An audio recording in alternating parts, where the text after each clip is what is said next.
بسم الله الرحمن الرحيم قل هو الله أحد ورحمة الله وبركاته.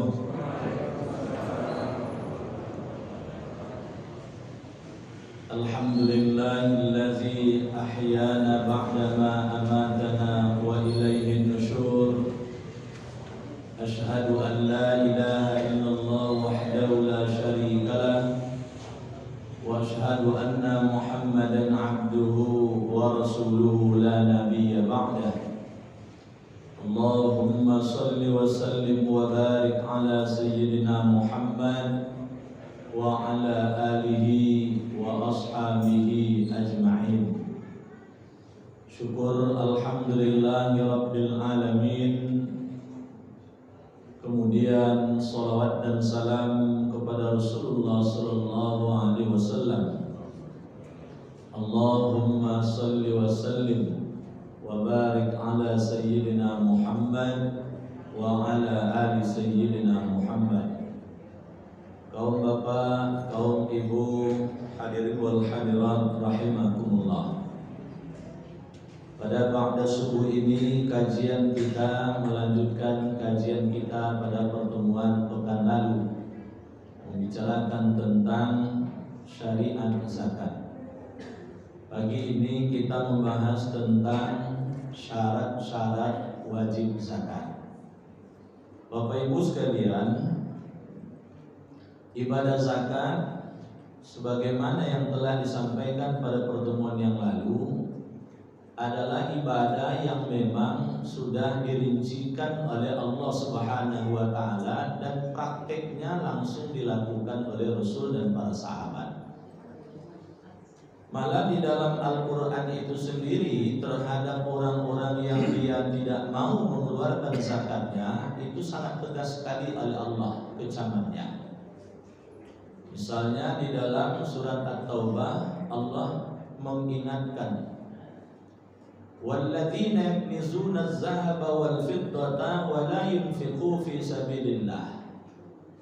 Dan orang-orang yang menimbun emas dan peraknya, menyimpan-nyimpan, si nabung, investasi, simpan saja, atau kemudian tak ada yang akan disimpannya, tetapi kemudian dia tidak mau berinfak di jalan Allah.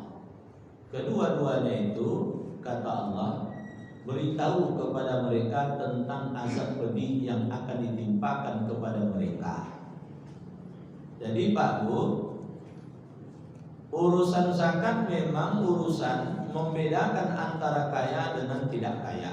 Yang kaya wajib zakat, yang tidak kaya tidak wajib zakat. Tetapi urusan infak itu tidak membedakan apakah dia kaya atau kemudian tidak kaya. Karena infak ini sendiri adalah perintah terhadap orang yang mendapatkan rezeki. Kita ini tidak ada yang tidak dapat rezeki, Pak. Itu sebabnya Allah sebutkan orang yang bertakwa itu adalah alladzina yunfiquna fis sarra'i wad dharra, yaitu orang-orang yang menginfakkan hartanya di jalan Allah dalam keadaan lapang ataupun dalam keadaan sempit. Yang kaya tetapi berinfak selain berzakat, yang tidak kaya pun diperintahkan untuk tetap berinfak. Maka kemudian ayat berikutnya menyebutkan, dan ini pun di dalam hadis didetailkan oleh Rasul, nanti di akhirat orang-orang yang dia tidak mengeluarkan zakatnya semasa hidupnya akan disetrikalah orang tersebut. Lambungnya disetrika, keningnya disetrika, punggungnya disetrika. Nah, kenapa tiga posisi ini disebutkan oleh Allah dan Rasulullah? Kenapa tidak disetrika bagian kepala atas atau kemudian bagian belakangnya, karena duitnya disimpan di dompet terus, parkir terus di dompet tapi tidak keluar-keluar. Tapi bagus disetrika bagian lambung, itu kan berarti perut. Karena orang seringkali mikirkan perutnya, akhirnya kemudian tak berzakat. Nanti keluarga saya gimana? Anak saya gimana? Cucu saya gimana? Anak cucu dari cucu, cicit dari cucu. Anda biar itu Pak. Nah, jadi makanya kemudian disetrika perutnya. Lalu kemudian disetrika wajahnya, karena memang orang-orang yang kaya yang pelit tersebut kalau ketemu dengan orang miskin, atau keningnya berkerut. Jadi kalau urusan piti masuk, itu cerah wajah itu Pak. Tapi kalau urusan duit keluar, berkerut keningnya itu. Maka disetrika wajahnya supaya licin. Tapi kalau disetrika justru melepuh dia malah. Lalu kemudian disetrika punggungnya. Kenapa punggungnya? Karena memang kalau datang orang miskin, seringkali dia membalikkan badannya, mencari-cari akal lah Pak, melah-elah. Maka akhirnya tiga itu disetrika oleh Allah di akhirat nanti. Ada lagi hadis Rasulullah, nanti harta itu menjelma dalam bentuk ular yang botak, ular besar botak, lalu bertitik dua di bagian kepala yang tersebut.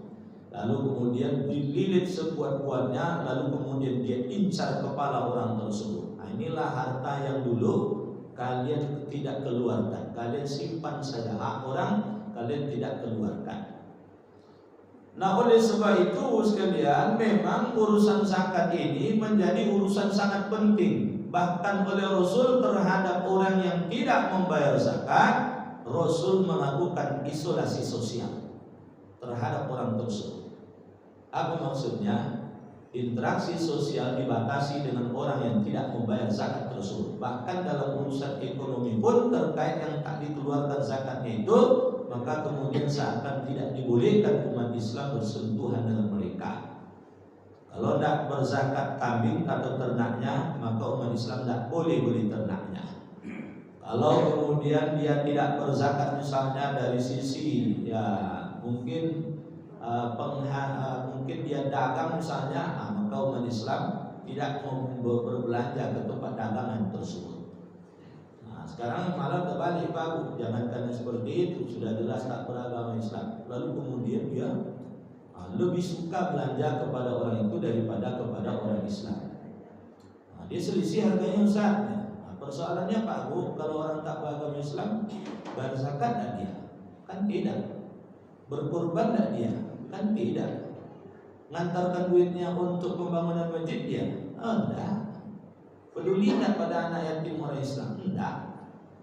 Paling kalaupun ada pajak, ya kalau jujur. Kalau tidak, bukan berarti tidak boleh bertransaksi dagang. Boleh. Tapi dalam penguatan ekonomi umat Islam, mestinya umat Islam itu prioritas awalnya adalah bertransaksi ekonomi lah dengan sesama umat Islam dulu. Yang tidak ada pada umat Islam, silakan, boleh sifatnya kemudian kepada mereka yang tidak beragama Islam. Ini bukan persoalan sekalian kita tidak senang atau senangnya, bukan persoalan itu. Ini bagian dari cara untuk penguatan ekonomi umat Islam. Kalau umat Islam itu kuat ekonominya, yang jelas nafkahnya sudah terselesaikan. Kalau kita belanja kepada pedagang Islam, paling tidak nafkah keluarganya sudah aman. Kalau dia berlebih, nanti dia berzakat. Kalau kemudian dia berlebih, nanti dia akan berwakaf. Kalau dia berlebih, nanti dia akan berkurban dan seterusnya. Maka manfaatnya diperoleh oleh umat Islam itu sendiri, dari umat Islam, oleh umat Islam, dan kembalinya kepada umat Islam. Karena ini adalah ibadah mahdhah, memang tata cara aturannya itu sudah diatur sedemikian rupa di dalam Al-Quran dan hadis. Maka oleh sebab itu ada bagian ketentuan baku terkait dengan zakat ini yang disebut dengan syarat-syarat wajib zakat. Syarat-syarat yang kalau terpenuhi, maka orang itu dipandang wajib untuk mengeluarkan zakatnya. Apa itu? Pertama adalah beragama Islam. Maka orang tak beragama Islam tidak ada zakat. Jadi kalau ada orang nanti yang tak beragama Islam, Pak tolong terima zakat saya. Kalau dia nyebut zakat, itu sebutannya, tapi dalam pandangan kita dia tidak zakat. Itu adalah pemberian biasa. Sama dulu Pak, ketika Presiden melakukan gerakan zakat, ya ketika itu Ahok mengeluarkan zakat juga dia. Ahok mengeluarkan zakat juga dia. Sama juga menteri-menteri ketika itu yang tidak beragama Islam mengeluarkan zakat juga dia. Ya alasannya ya untuk bersih-bersih harta juga katanya. Silakan dia nyebut sebagai istilah zakat, tapi itu bukan istilah zakat dalam pengertian ibadah. Karena seperti kajian kita pada beberapa bulan yang lalu yang pernah saya sampaikan di luar Ramadan, syarat sesuatu itu dipandang bernilai ibadah, itu nomor satunya adalah orang yang melakukan perbuatan tersebut adalah orang yang beriman kepada Allah dengan dasar pengetahuan yang benar tentang Allah. Nah, yang ini tidak terpenuhi, maka dia tidak dipandang sebagai ibadah. Yang kedua adalah balik, yang ketiga adalah berakal. Nah, jadi apa tanda balik tersebut? Usia maksimal laki-laki balik adalah 15 tahun, wanita adalah 12 tahun. Kalau masih usianya di bawah itu, andaikan dia punya kekayaan yang berkembang atau memiliki potensi berkembang, maka kemudian zakat dibebankan kepada walinya.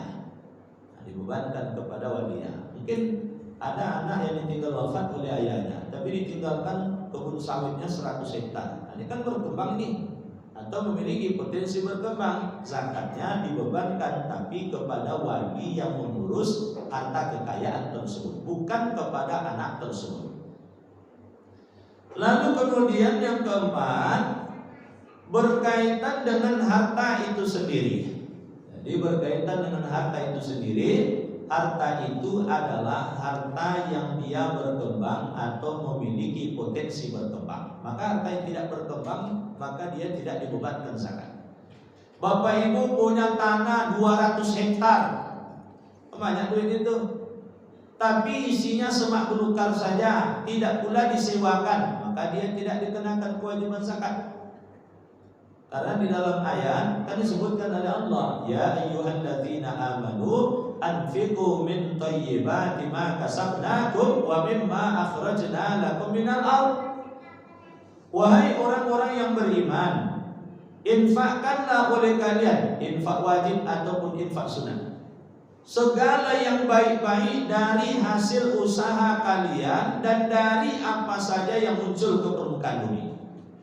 Jadi kalau urusan tanah itu yang muncul ke permukaan bumi, yang muncul itu dalam bentuk tanaman yang bernilai ekonomis, atau yang muncul ke permukaan itu adalah harga atau nilainya.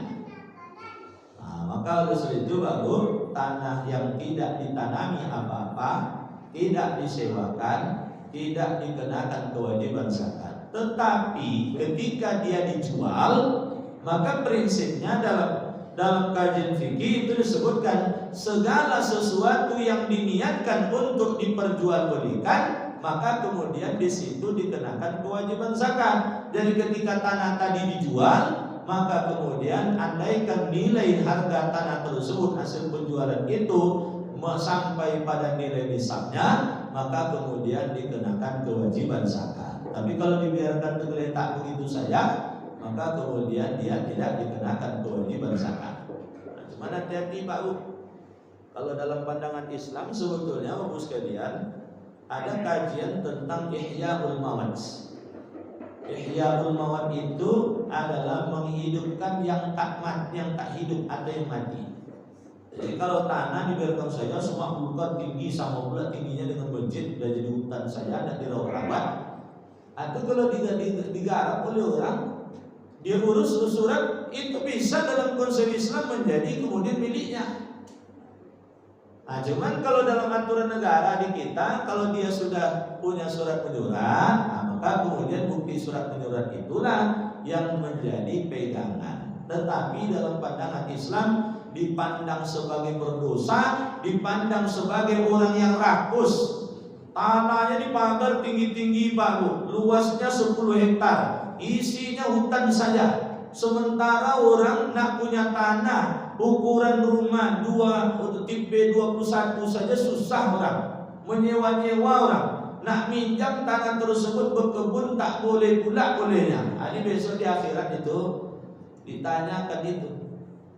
Nah, maka Pak Bu, dalam Islam kalau takkan mampu memberi, yang memindahkan kepemilikannya dari milik kita menjadi milik orang, yang paling tidak kemudian dipinjamkan.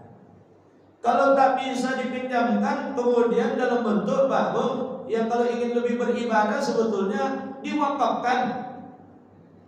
Tak bisa wakaf permanen, wakaf berjangka. Wakaf berjangka, Bang. Sekarang ini dalam kajian fikih dan diadopsi dalam perundang-undangan yang ada di Indonesia tentang wakaf, boleh wakaf berjangka. Misalnya begini, punya tanah 1 hektar misalnya. Saya wakafkan ke bapak 5 tahun. Setelah 5 tahun balik menjadi milik saya. Itu boleh itu Pak. Boleh itu. Misalnya ini Masjid Al-Ikhlas kan butuh operasional. Bapak Ibu punya kebun sawit yang luas. Datang ke pengurus. Ini 10 hektar kebun sawit saya wakafkan 10 tahun. Ambillah hasilnya. Dirawat. 10 tahun dia kemudian menjadi milik Masjid Al-Ikhlas. Begitu jatuh tempo 10 tahun kembali lagi kepada sang pemiliknya, atau punya kontrakan, atau kemudian punya ruko. Lalu kemudian datang ke pengurus masjid, Pak pengurus, ini saya wakafkan selagi saya hidup. Kalau saya sudah meninggal dunia, dia balik jadi harta kewarisan anak-anak saya. Boleh, buat tertulis. Buat tertulis. Kalau takkan mau untuk memberikan kepemilikan tersebut. Nah, Bapak Ibu hadirin wal hadirat rahimakumullah. Nah, oleh sebab itu harta tersebut adalah harta yang dia berkembang atau memiliki potensi berkembang. Itulah yang dikenakan kewajiban zakat. Itu sebabnya ketika Bapak Ibu punya uang, dihendakkan saja di bank, maka kemudian dia akan kena zakat setiap tahun. Kenapa begitu? Karena uang itu kan memiliki potensi berkembang, tapi kemudian tidak dikembangkan. Islam tidak menginginkan terjadi monopoli harta pada orang-orang tertentu saja. Islam ingin kemudian harta itu berputar. Kalau uang dia berputar, sebab ketika uang kemudian tidak berputar, maka kemudian Bapak sekalian, disitulah awal mula kehancuran ekonomi tersebut. Itulah menjadi bagian tujuan dari ibadah zakat tersebut. Nah, jadi Bapak Ibu sekalian, itu yang keempat. Yang kelima, harta tersebut adalah milkut tamah, milik sepenuhnya kita. Maka kalau harta itu milik bersama, maka kemudian di situ belum ada kewajiban zakatnya. Misalnya harta adat, itu kan harta bersama itu. Harta anak yatim, kan semuanya milik anak yatim. Itu harta bersama itu. Maka harta itu milik sempurna kita. Kalau sekiranya milik kakak beradik, bagian kita berapa? Maka harus jelas. Milik kakak beradik 10 hektar, bagian kita 2 hektar misalnya. 2 hektar itu yang terhitung. Yang 10 yang lainnya itu nanti milik siapa dia? Maka kemudian menjadi milik orang per orang, itulah kemudian yang akan dihitung sebagai bagian dari harta zakat itu sendiri. Atau Bapak Ibu misalnya begini, kita punya piutang. Kan punya kita sebetulnya, tapi kan belum penuh milik kita. Uang kita ada 500 juta, tapi dipinjam orang. Maka Bapak sekalian, selagi itu belum kembali ke kita, maka dia belum dipandang sebagai milik utama, milik sepenuhnya. Nah, maka oleh sebab itu memang ini tak dapat dipungkiri terjadi perbedaan di kalangan para ulama. Tapi kalau mengaca kepada syarat tersebut, dia akan kena kewajiban zakat kalau sekiranya sudah sampai 1 atau lebih dari 1 tahun dan dia sudah sempurna jadi milik kita. Jadi uang itu sudah lebih setahun, tapi belum balik juga lagi. Tapi begitu balik ke kita, hari baliknya itu langsung kemudian dia harus dikeluarkan zakatnya sebesar 2,5%. Bapak Ibu hadirin wal hadirat rahimakumullah. Lalu kemudian zakat tersebut terbebas dari utang. Utang yang mana Pak Bu? Ini dilihat lagi ini. Ini memang terjadi perbedaan di kalangan para ulama. Dalam pandangan mazhab Hanafi, ya utang yang dia kemudian terkait dengan kebutuhan, bukan terkait dengan pemenuhan kebutuhan pokok. Jadi kalau bukan pemenuhan kebutuhan pokok, utang tersebut dia tidak berpengaruh kepada zakat. Mana contohnya? bapak ibu beli mobil, itu tidak pengaruh kepada zakat itu. Berutang beli mobil, itu tidak pengaruh itu. Berutang karena membangun rumah, lihat dulu tipe rumahnya. Kalau tipenya tipe 200, itu tidak pengaruh ke zakat itu. Jadi kalau memang dia hanya mampu tipenya tipe 36 baru misalnya, itu akhirnya dia kemudian berutang. Silakan kurangi itu. Jadi terkait dengan kebutuhan pokok. Tapi ini menurut mazhab Hanafi. Menurut mazhab Syafi'i di dalam kitab Al-Fiqh Al-Islami wa Adillatuhu yang ditulis oleh Wahbah Zuhaili jilid 3 itu disebutkan berbeda itu kondisinya. Zakat itu terkait dengan kewajiban harta, utang itu berkaitan dengan tanggungan. Maka oleh sebab itu tanggungan tidak memberikan nilai pengaruh kepada zakat itu sendiri. Itu makanya Pak petani ketika dia panen itu kan tidak dikaji utangnya, karena dia wajib zakat itu terkait dengan hasil panennya. Begitu hasil panennya itu misalnya berupa beras 534 kg beras, atau kemudian dalam bentuk padinya 624 kg padi misalnya, begitu sampai takaran itu atau lebih, ya langsung kena 5% atau 10%. Tidak dikaji-kaji utang itu. Pedagang misalnya, begitu jatuh tempo dia hitung mana aset dagang yang menjadi miliknya, lalu kemudian berapa uang cash yang ada ketika itu dari transaksi dagangnya, diakumulasikan semuanya. Begitu diakumulasikan, keluarkan zakatnya langsung 2,5%. Barang temuan misalnya, ketika dapat barang temuan itu langsung kemudian keluarkan 20% tanpa mengkaji berapa utangnya. Maka oleh sebab itu saya lebih cenderung untuk kemudian supaya jangan terkesan kita nanti mengakal-akali zakat, berapa penghasilan kita, keluarkan saja zakatnya. Maka kami pun di kantor Pak Bu lebih enak rasanya lagi, potong saja gaji itu langsung zakat. Jadi sebelum dipotong kredit, kalau ada pinjaman langsung dipotong zakat dulu, baru kemudian dibayarkan kreditnya. Ibarat begini Pak Bu, kita makan misalnya sahur tadinya, makan sahur sepiring, baru sesuap dua suap hilang selera makan kita. Akhirnya kita katakan misalnya kepada anak kita, nak tolong habiskan nasi ayah nih. Itu kan kamu pikir dulu anak tadi. Apalagi kalau nampak ayahnya itu makan hiler-hiler saja misalnya, jatuh ke dalam piring itu. Walaupun anak sendiri berpikir juga dia mungkin itu. Apalagi orang lain. Ini urusannya pada Allah. Allah beri sehat. Dengan sehat kita bisa bekerja. Dengan bekerja tersebut dapat rezeki. Tapi kemudian ketika dapat rezeki tersebut, keluarkan dulu utang ini, pengeluaran ini, pengeluaran itu, pengeluaran ini, pengeluaran itu.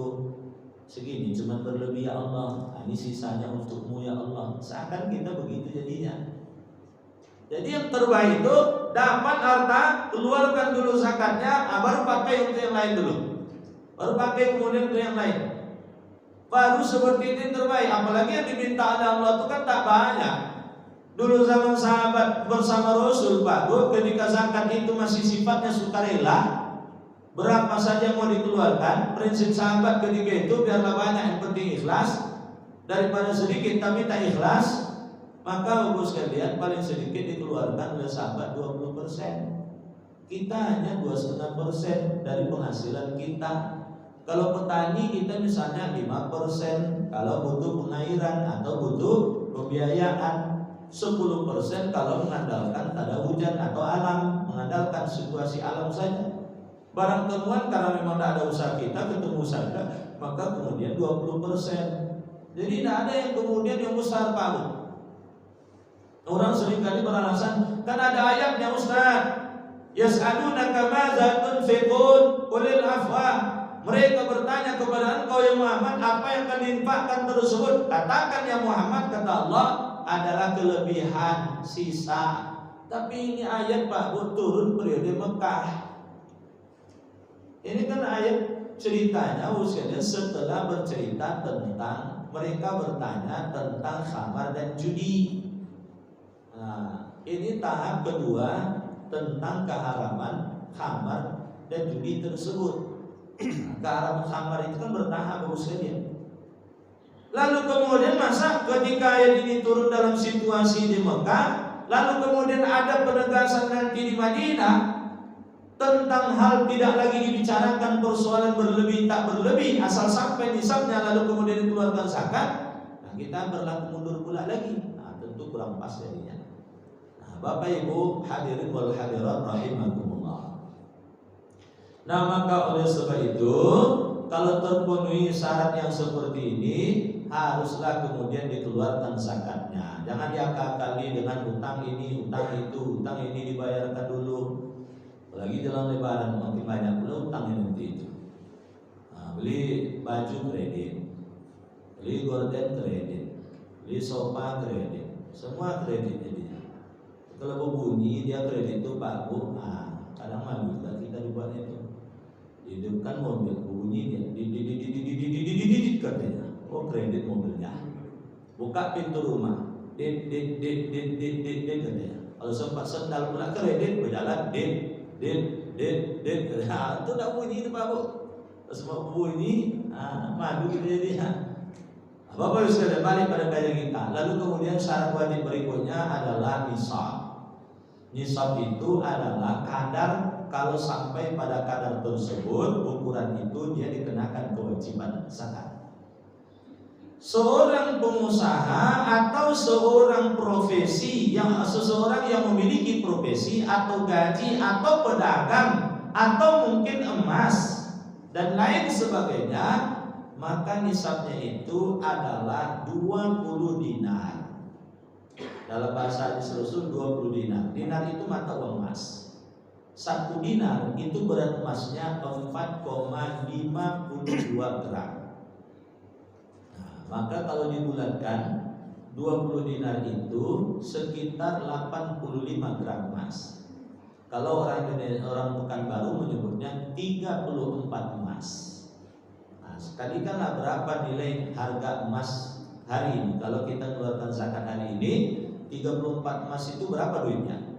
Jadi kalau sekiranya 1 tahun penghasilan kita tersebut sampai dia nilainya 20 dinar atau 85 gram emas atau 34 emas, maka dia kena kewajiban zakat. Apalagi kalau lebih dari angka itu.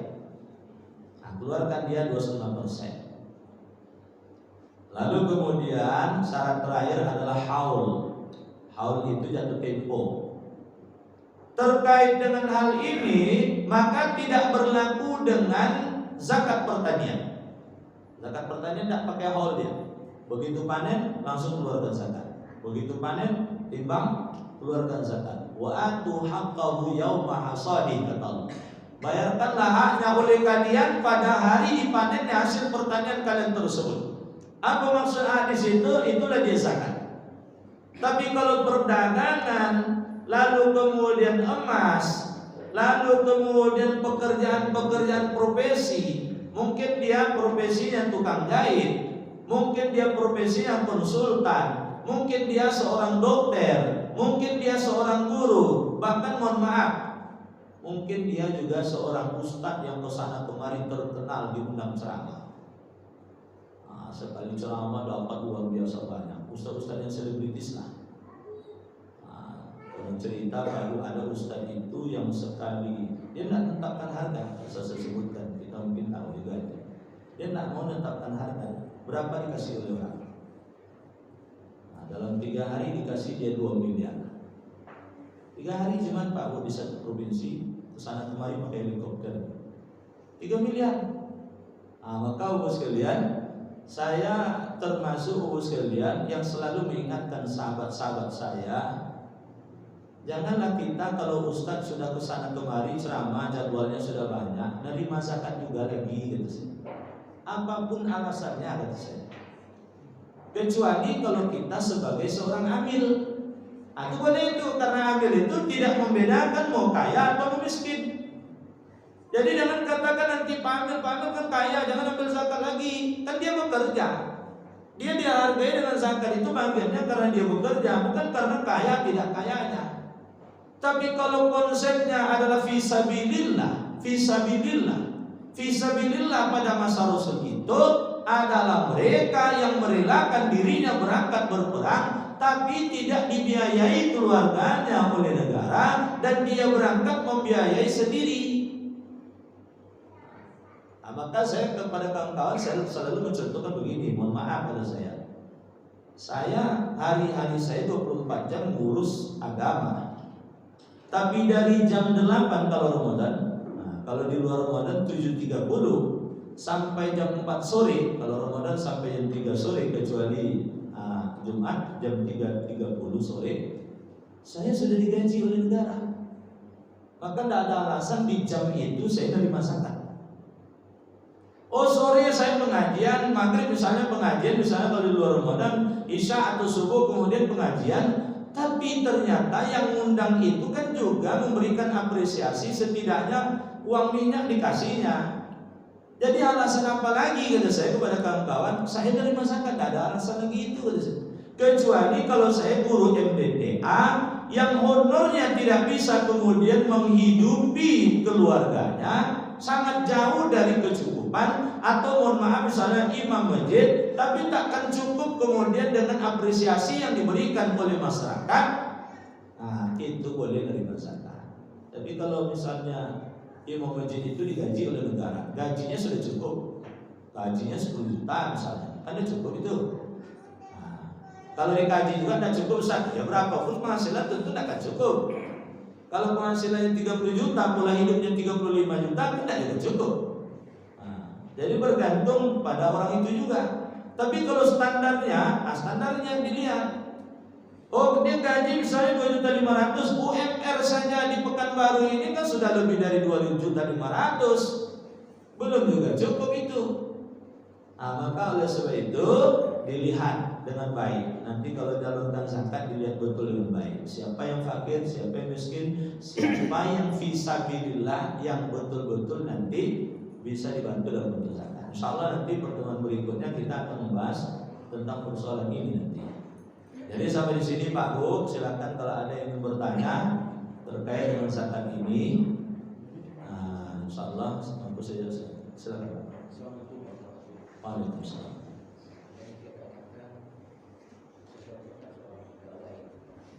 Agak dikuatkan suaranya Pak.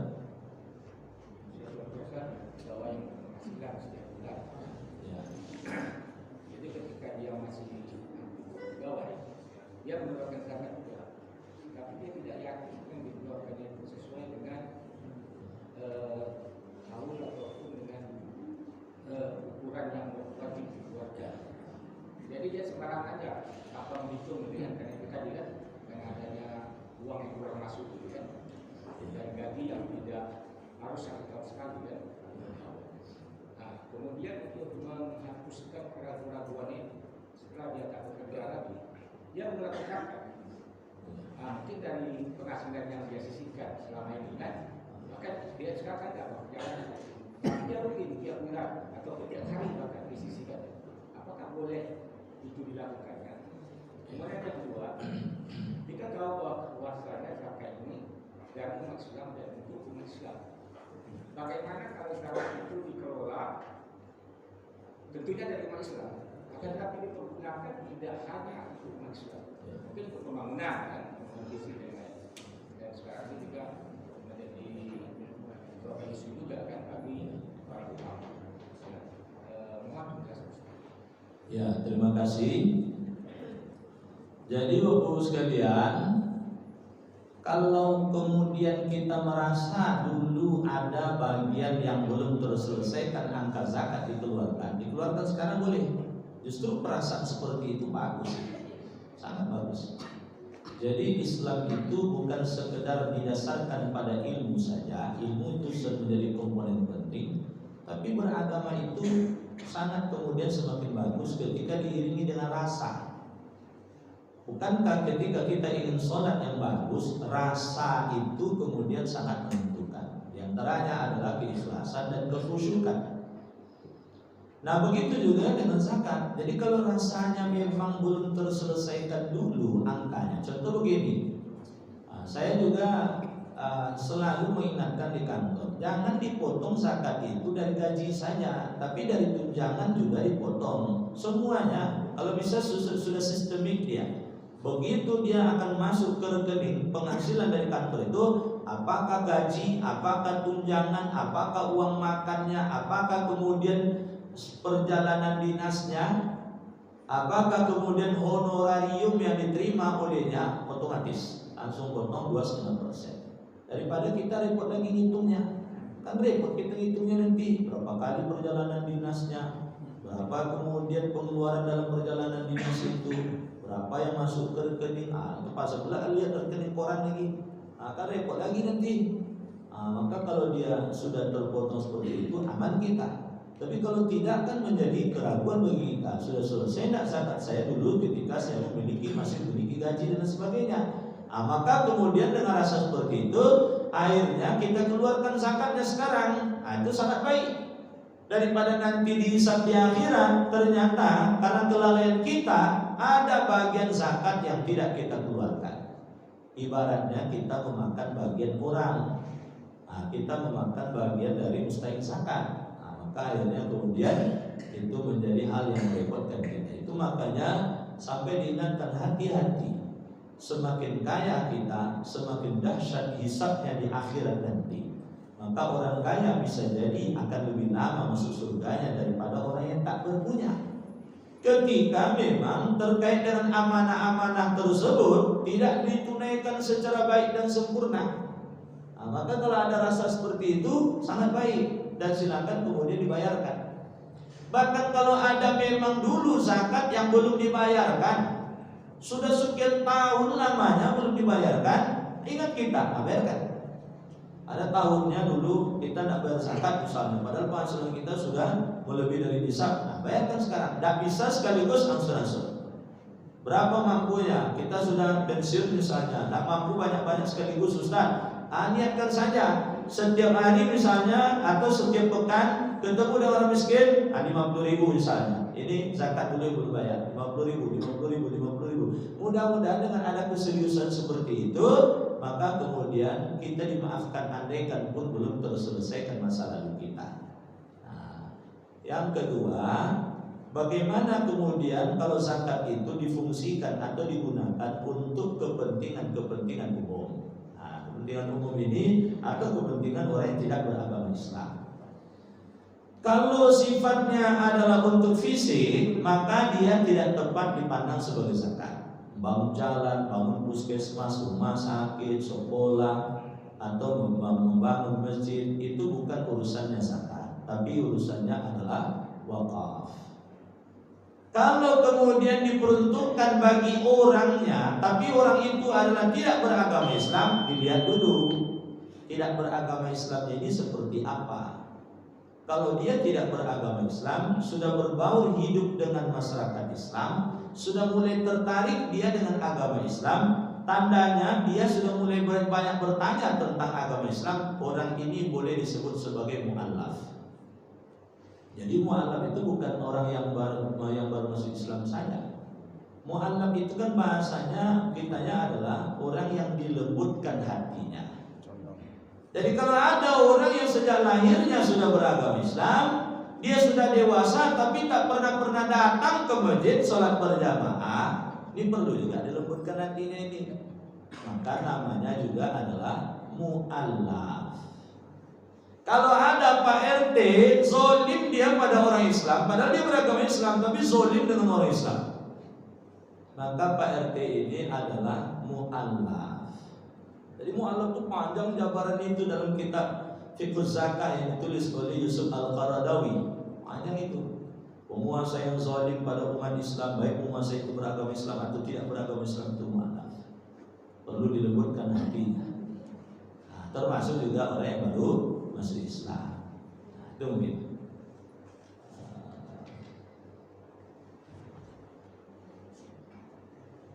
Bagaimana tindakan kita sebagai seorang muslim menanggapi ceramah seorang ustaz beberapa hari lalu yang mengatakan sesat kepada Muhammadiyah. Ini videonya viral pula.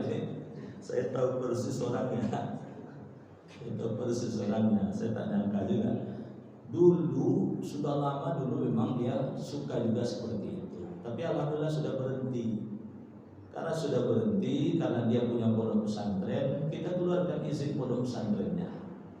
Sudah 28 tahun dia punya pondok pesantren, tapi izinnya belum dikeluarkan juga oleh Kementerian Agama. Jadi rasanya ketika itu menurut saya tidak adil rasanya, karena santrinya sudah sampai ke Madinah, sudah sampai ke mana-mana, ke Sudan, ke mana-mana. Malah ada alumninya sudah jadi pegawai. Jadi kalau tidak diberikan izin, sementara dia minta izin, maka kemudian akhirnya 2019 kami sendiri, saya sampai ke pondok itu, diskusi-diskusi sangat ramah sekali. Tidak ada tanda-tanda radikal dan sebagainya. Nah, maka kami keluarkan izin pondok pesantrennya. Tahu kemarin begitu videonya. Maka pondok pesantren Seriau banyak menjawab saya, Pak Kasih keluarkan izinnya ya, katanya, pondok pesantrennya katanya. Saya pun akhirnya terpaksa udah ada sabar juga ini menghadapi yang seperti ini. Mungkin dia sedang hilang mungkin. Kita tidak boleh menyimpan amarah dan dendam. Tapi sudah diselesaikan oleh MUI Kabupaten Kampar. Malah Muhammadiyah sudah mengangkutnya langsung dari pondok pesantren dibawa ke Bangkinang. Minta tanggung jawab itu. Nah, mudah-mudahan tak panjang ceritanya. Kalau panjang ceritanya orang yang tak beragama Islam tepuk tangan dia. Itu yang kami tunggu gitu ya. Bercokaklah kalian gitu ya. Itu khawatirnya. Nah, jadi pemikiran sektoralnya itu mungkin tidak utuh memahami Muhammadiyah, NU itu kan bukan mazhab. Muhammadiyah bukan mazhab. Itu kan organisasi. Macam kita kumpul, kita buat nama organisasi kita.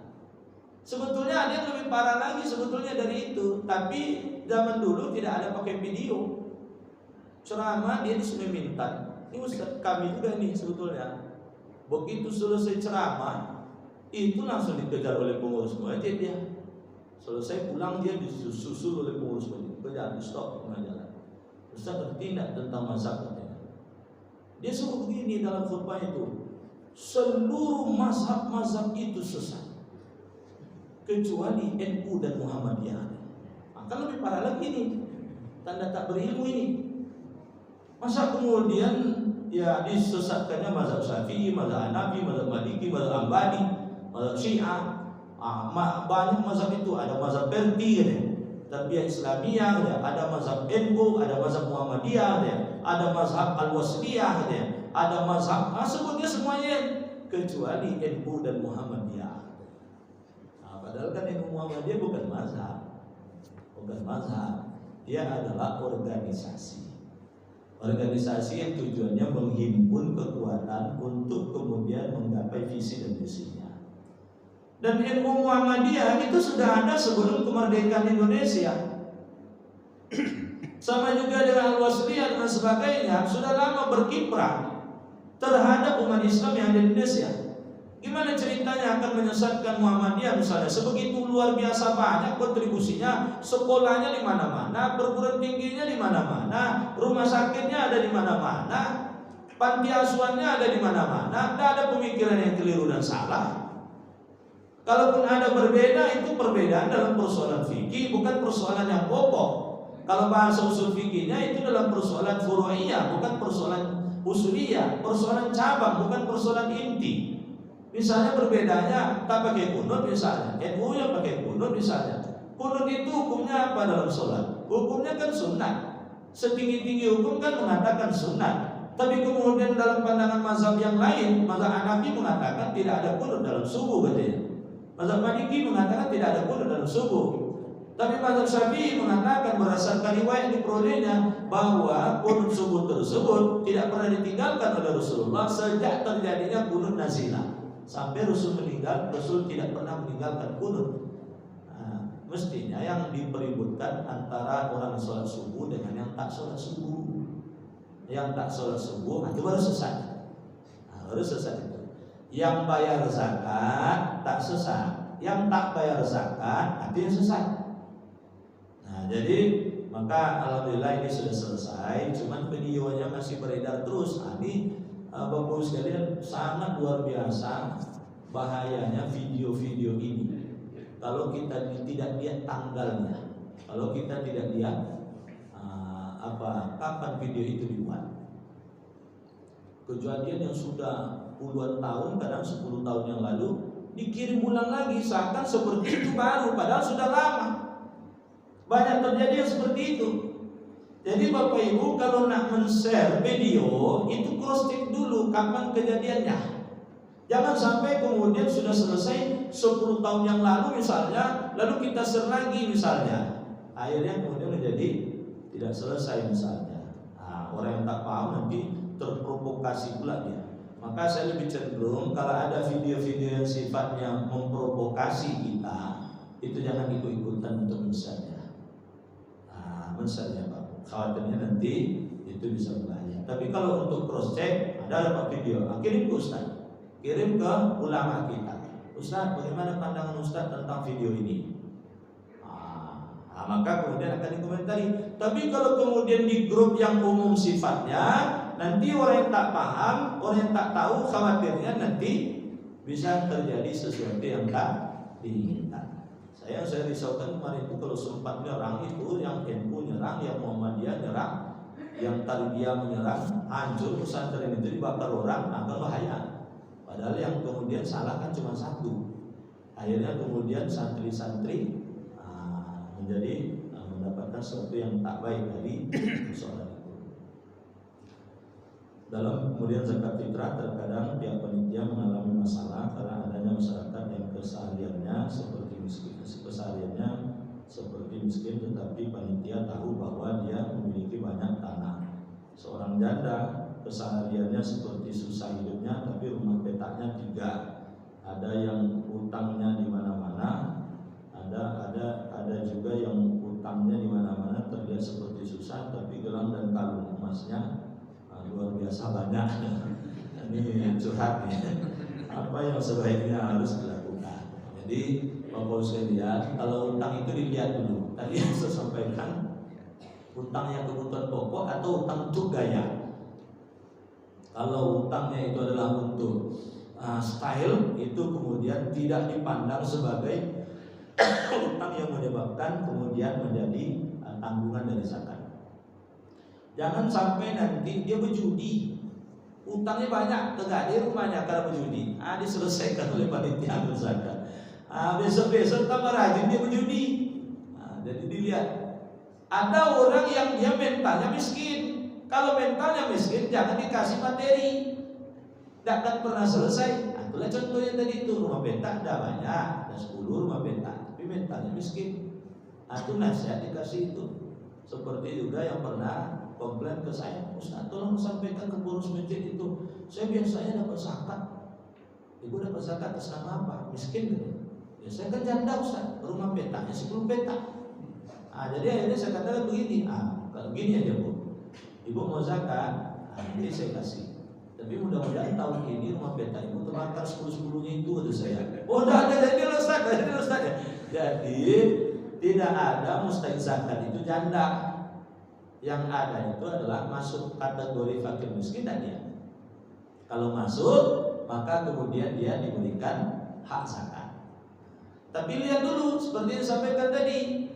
Nah kalau zakat fitrah bolehlah, karena dia dalam hadis memang disebutkan Rasul, zakatul fitri tuhratul lis-shaimin wa tu'matul lil masakin. Zakat fitrah itu adalah untuk mensucikan diri orang yang berpuasa dan memberi makan bagi orang miskin. Jadi artinya dengan zakat fitrah itu semua orang yang berzakat fitrah maka dia akan mensucikan dirinya, karena dia telah berpuasa di Ramadan kan banyak sumbingnya, sumbing karena dosa mata, dosa telinga, dosa mulut, dan lain sebagainya. Kadang-kala puasanya puasa lapar saja, tahan lapar, begitu berbuka tidak dihiasi dengan ibadah, maka kemudian disempurnakan dengan zakat fitrah tersebut. Itu sebabnya kemudian dikatakan oleh Rasul, orang yang dia berpuasa Ramadan tidak bayar zakat fitrah, maka ibadah puasa Ramadannya itu menggantung tidak sampai kepada Allah.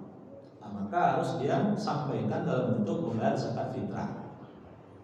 Tapi kalau berkaitan dengan zakat mal, maka dilihat lagi orang miskin tadi, miskin sebenar miskin atau mentalnya yang miskin. Kalau mental miskin dikasih uang, bahayanya nanti tidak tepat sasaran.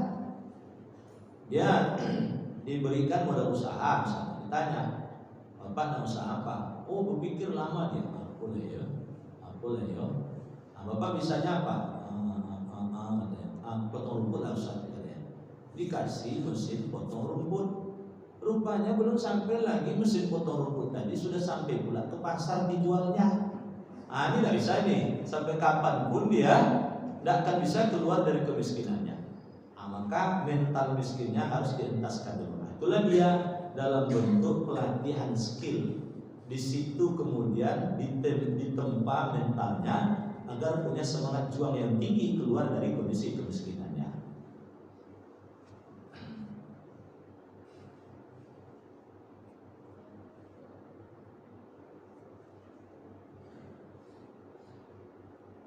Bolehkah kemudian bagian dari apresiasi terhadap amil zakat tersebut diambilkan dari kegiatan Ramadan?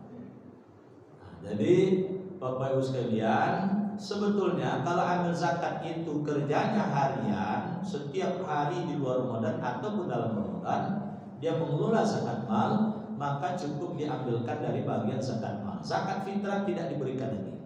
Maka nanti perlu ada pengukuhan, mana zakat mal, mana zakat fitrah. Jadi kalau bisa, saran saya, zakat fitrah itu fokusnya kepada fakir miskin. Zakat mal, baru kemudian selain menambah kekurangan fakir miskin, barulah di sana ada mu'allaf, ada riqab. Kalau riqab mungkin ada lagi. Ada kemudian ghorimin, orang terutangnya jatuh tempo, mudah-mudahan ada. Ada kemudian fisabilillah, ada musafir. Saran saya begitu, karena ada dalam pandangan fikih itu bahwa amil itu dia tidak memiliki hak lagi dari zakat fitrah. Cuman harus dipahami konteksnya. Konteksnya dulu, amil zakat rusul itu adalah amil mengelola zakat mal dan zakat fitrah. Tapi kalau sekiranya kemudian zakat fitrah saya yang terkumpul nanti, tidak ada kemudian zakat malnya, maka dalam hal ini kembali kepada pandangan mazhab Syafi'i bahwa 8 asnaf itu semuanya memiliki hak di dalamnya. Jadi kalau ada nanti zakat mal, zakat fitrah misalnya, fokus zakat fitrah ini untuk fakir miskin semuanya. Zakat mal ini baru kemudian menambah kekurangan fakir miskin, lalu kemudian mustahik yang lainnya diberikan. Jangan diambilkan dari dana masjid. Jangan diambilkan dana masjid, karena orang boleh jadi niatnya sudah terucap dan terikrarkan dalam hati. Dana masjid dia sumbangkan ke masjid, mungkin untuk operasional masjid, mungkin niatnya adalah untuk pembangunan masjid. Jadi kalau kita pindahkan kepada mustahik, itu nanti kurang tepat jadinya. Yang berikutnya, apa benar pihak Kementerian Agama menetapkan zakat 2,5 kilo, tapi saya melihat di YouTube beberapa ustadz terkenal menyampaikan untuk aman dalam berzakat sebaiknya 3 kg beras. Manakah yang sebenarnya kami bayarkan ustaz? Jadi begini Pak, dalam hadis kan Rasul tidak cerita kilo-kilo. Dan karena zaman dulu belum ada timbangan kilogram tersebut.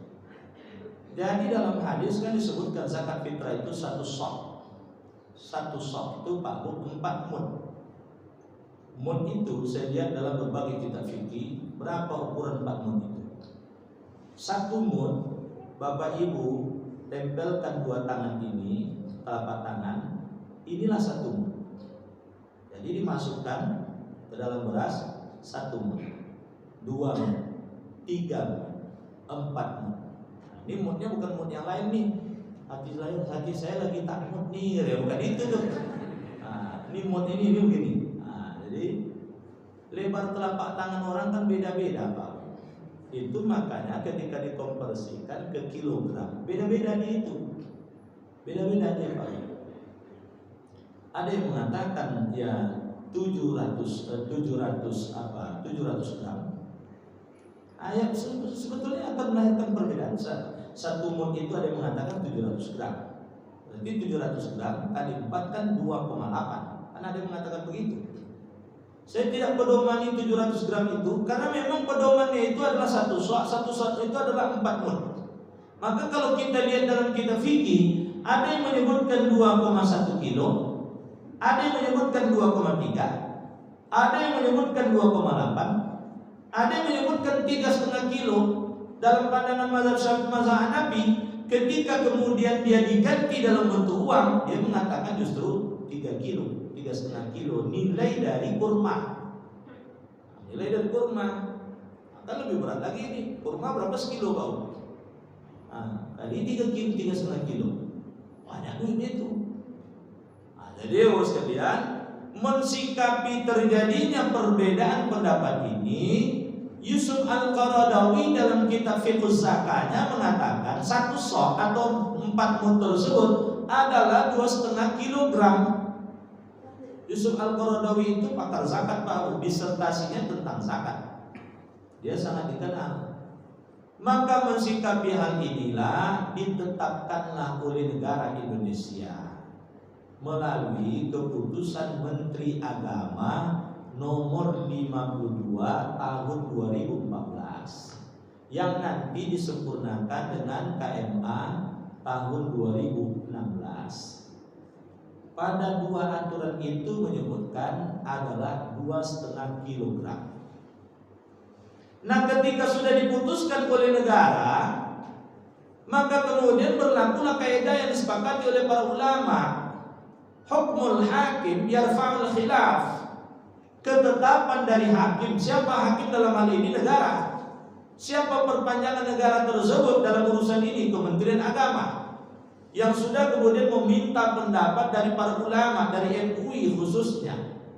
Dan sudah ada fatwa MUI-nya dalam hal ini. Maka berbagai perbedaan pendapat itu menjadi hilang semuanya.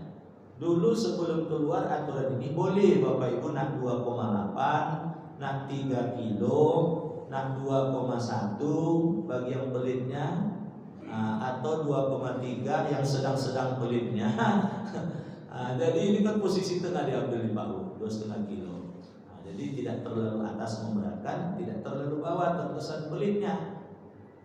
Maka oleh sebab itu saya cenderung mengatakan untuk tetap 2,5 kilogram. Maka oleh sebab itu 2,5 kilogram itu yang kita pedomani. Ada pendapat lain tidak usah lagi itu dipikirkan lagi itu, karena sudah ditetapkan oleh negara. Itu kaidahnya tadi. Kalau sudah ditetapkan oleh negara, maka terhapuslah seluruh perbedaan. Dulu sebelum ada undang-undang perkawinan boleh, nak nikah siri boleh, karena memang tidak ada aturannya baru begitu. Tapi ketika ada undang-undang mengatakan tidak boleh, tidak sah, nikah yang sah itu adalah nikah yang dicatatkan, maka tidak ada cerita lagi nikah-nikah seperti itu, karena sudah ditetapkan oleh negara dalam urusan yang seperti itu. Jadi fikih itu, perbedaan dalam fikih itu akan menjadi, kalau kajian hukumnya itu namanya siasah syar'iyah, siasah syar'iyah. Saya disertasi saya dulu itu masuk dalam ranah siasah syar'iyah. Siasah syariah. Jadi syarat itu ketika kemudian dilegalkan dalam bentuk aturan negara, maka seluruh perbedaan terkait dengan hal itu tidak ada lagi. Kalaupun ada, hanya dalam tataran bahasan, tidak dalam tataran aplikasi. Dalam tataran aplikasi itulah yang kemudian ditetapkan oleh negara. Dulu contohnya Pak, ditalak di rumah selesai. Kalau kasus talak di rumah selesai. Tapi kemudian banyak yang terlantar itu wanita, dan banyak pula pria-pria begitu selesai talak menyesal dia mentalaknya. Talak jatuh sayang tibu. Nak tahu rancaknya jatuh kata orang, jatuh kan talak tibu. Menitik air matonya air liur nanti melihatnya itu. Rancak ini awak berupa kata. Lawan talak bapak balik lagi kata ya. Jadi umur sekalian, maka oleh sebab itu negara buat aturan dalam kompilasi hukum Islam bahwa talak yang sah itu adalah talak yang ditetapkan, dibacakan di hadapan hakim di pengadilan agama. Jadi talak-talak di rumah itu hilang semua itu, tidak ada itu. Dosa besar saya dilakukan oleh bersangkutan, bertobatlah kepada Allah. Bertobat kepada Allah. bahwa dia telah mempermainkan urusan yang sebetulnya tak boleh dipermainkan. Mungkin begitu Pak Bu? Barangkali ya. Silakan Pak. Assalamualaikum warahmatullahi wabarakatuh. Waalaikumsalam.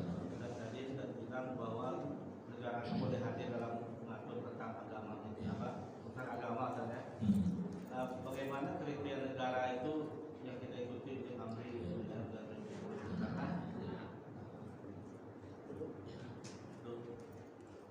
karena negara itu mengambilnya itu tidak semuanya Ustaz. Artinya secara aturan Islam itu semua diatur oleh negara.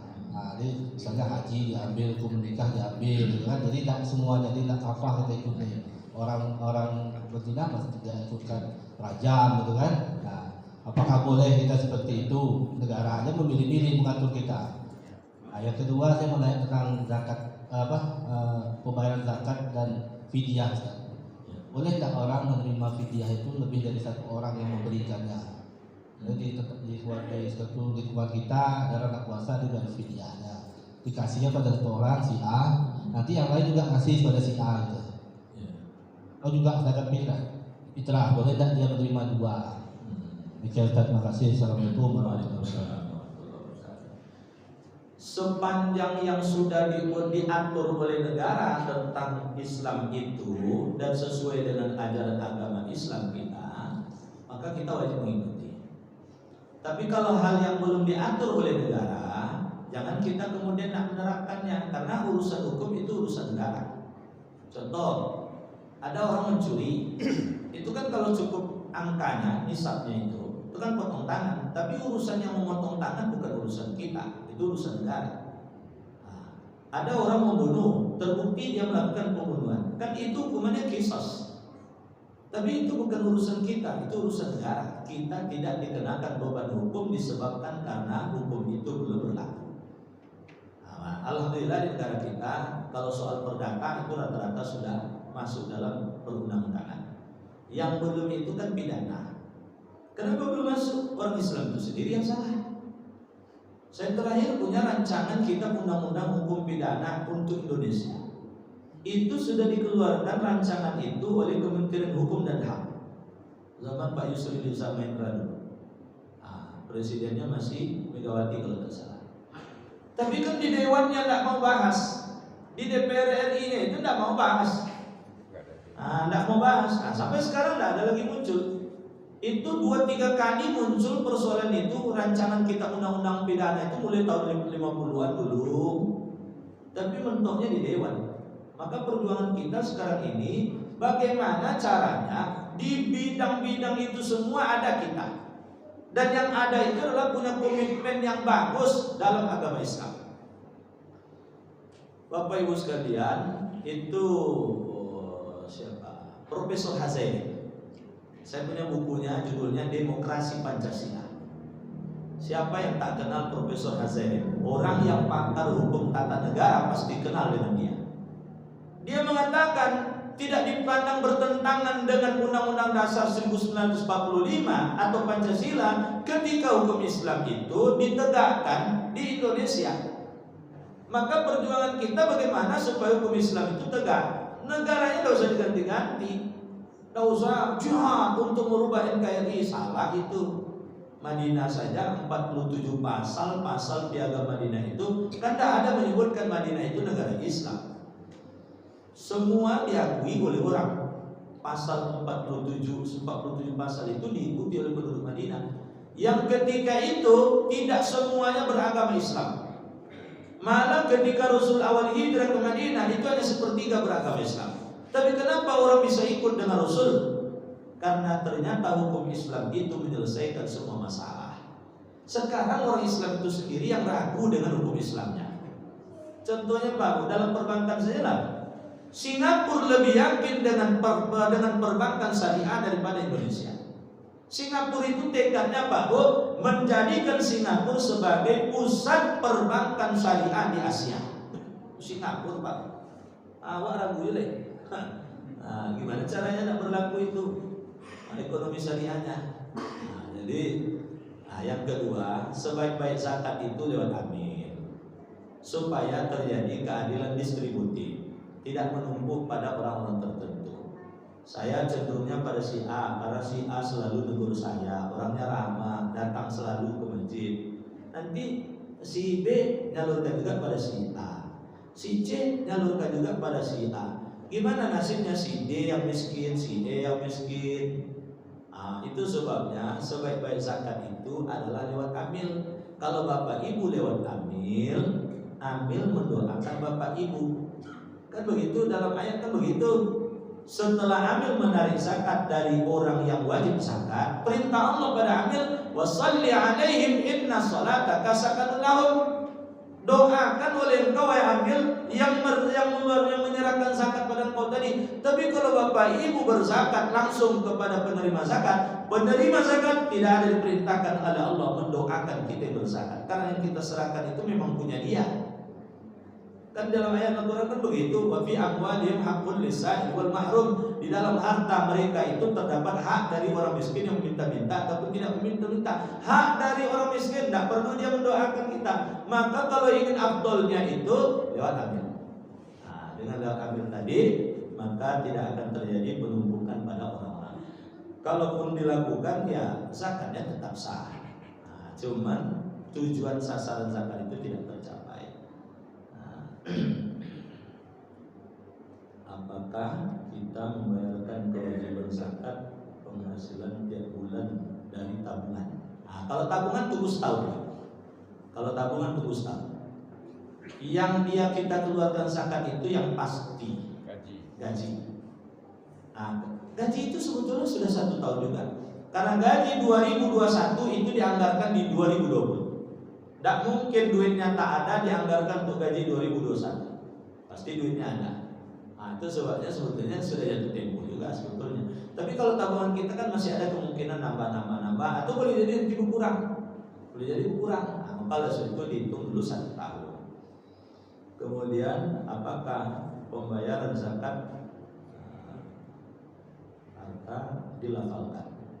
Bapak Ibu sekalian, kalau dalam pandangan mazhab Syafi'i memang sebaiknya ijab qabul itu dilafalkan. Bagaimana lafalnya? Lafalnya tidak baku. Saya serahkan zakat fitrah saya atas nama 5 orang sebulan.